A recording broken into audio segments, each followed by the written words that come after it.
Hey guys, welcome back to Modern Country Living. It's Sean. Got a rainy day here in northwestern Pennsylvania, so I'm spending some time in the garage after church, and I wanted to show a couple of improvements I'm working on, some things that I've still got yet to do, and really just showing you some ideas on things that I like to do when I get a tractor and some of the improvement activities. So stay tuned. All right, well, if you've been following my channel, you know I got the T5.120 here. I picked that up about a month ago.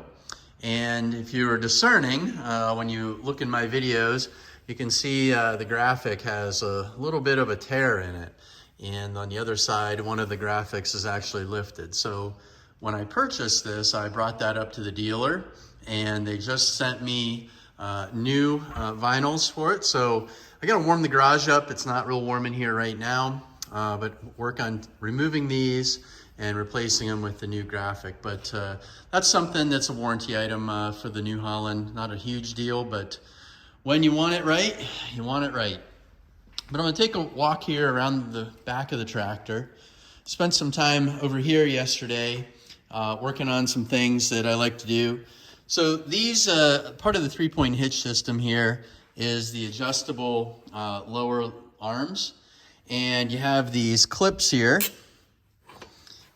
that allow you to remove them and move this in and out to hook your implement up. Most tractors that have 3-point hitch system like this have something like this. And what I've found in the past is these things are easy to lose. If you drive over some branches, whatnot, and it lifts this up and it pops it out. My very first tractor back in 2004, I lost them. So I've had the habit now of putting them on a tether, and this time I'm trying paracord, the fluorescent orange here, so that I can see it, and tethered it to the top of the arm up here. And yeah, so that's a little improvement that I'm making so that I can actually see, especially when I'm in low light conditions. I can actually find out where I'm at, and here, line that up and place it down in, lock her down. Both sides did the same thing. I've used chain in the past, but you know, chain tends to rust, even the light kind of like porch swing chain. So I'm gonna try this, see if it works out. Some other things I did, a lot of times when you buy a new tractor, vehicle, there you go, it is like a vehicle. The adjustable top link, you know, if you unscrew it, you'll find they don't have lubrication on the threads. So I unscrew that. I like to get some grease on everything in there, free up all the joints. So, you know, you can see adjustable joints there. A lot of times when they paint them,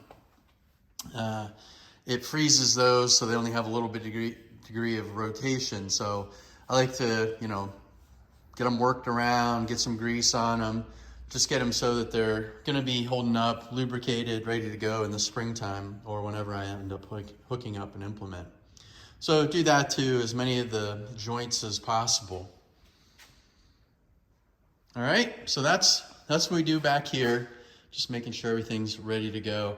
One of the features that's nice, I see they tether these on my other tractors. I've lost them because, again, these pins pull out, and if you get a branch or something when you're brush hog and it hits it, just boop, up, out it goes. So they locked all these in, which is, I think, a good thing. Okay, let's step over to the front bucket. So this is completed. I'm gonna link now, actually I'm gonna cut over to some video of the process of working on this front bucket to put some hooks and a D-ring on it.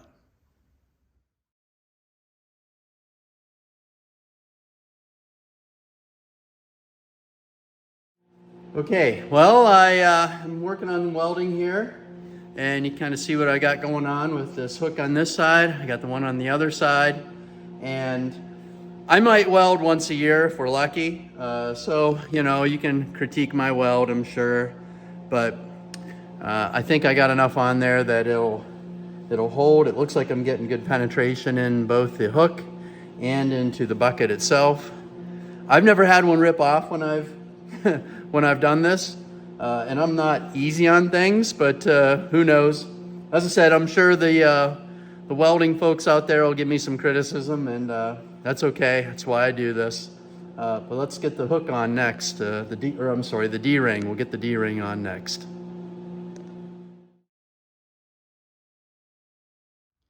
Well, hopefully that gave you some insight into what I do.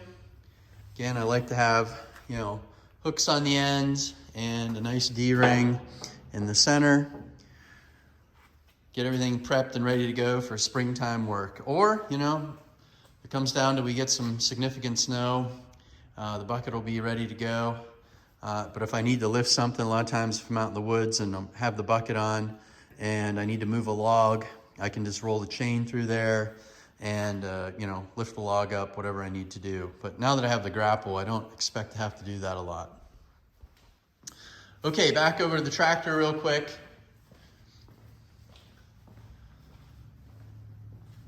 So if you watch some of my other videos, I talk about the snowplow setup and how this arm here connects in, and you can actually see there's chain here.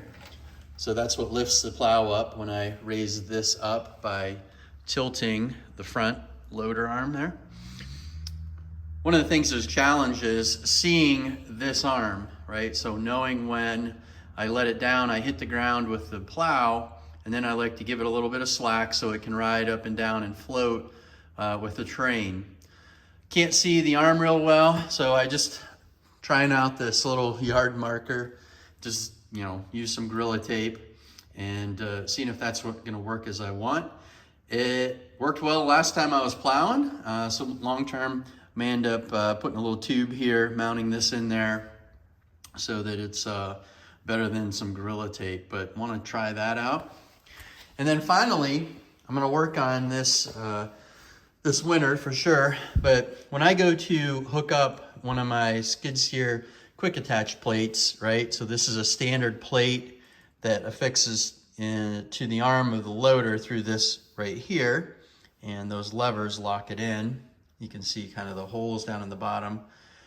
Well, when I'm driving into them, black plate, black loader attachment, very difficult to see alignment left and right. So what I do is I paint these fluorescent orange alignment markers. So I put it on the attachment and I put it on the loader arm. So when I'm looking from the cab, I can see this orange line here lining up with there. That means I'm not, offset left to right. And I do that on both sides. So I got to do it on my tractor, get that set up so I can have that lined up. I already have those markers on my grapple. And I also want to do it on the bucket. So we'll set up marker lines there, marker lines there. That way when we quickly drop from one attachment to the next, can line up real easily and see. As I've gotten older, being up in the cab of the tractor, it can be a challenge to look down around the hood and see, essentially that loader and lining up the attachment plate with the actual loader attachment. Well, there you have it. A couple quick improvements as I continue my ownership journey of this tractor. We'll get that new graphic installed when I get the garage heated up above 45 degrees. Maybe I'll wait till it warms up a little bit more for that. But the other things, just some ideas that might help you out. If you own a tractor and you have some improvements you've made, why don't you share them down below or link me to your videos. I'm always curious what other folks are doing. Being a continuous improvement guy just gives me new ideas and things to build on. So I appreciate you sharing. Thanks for watching my channel. I appreciate you very much. Take care.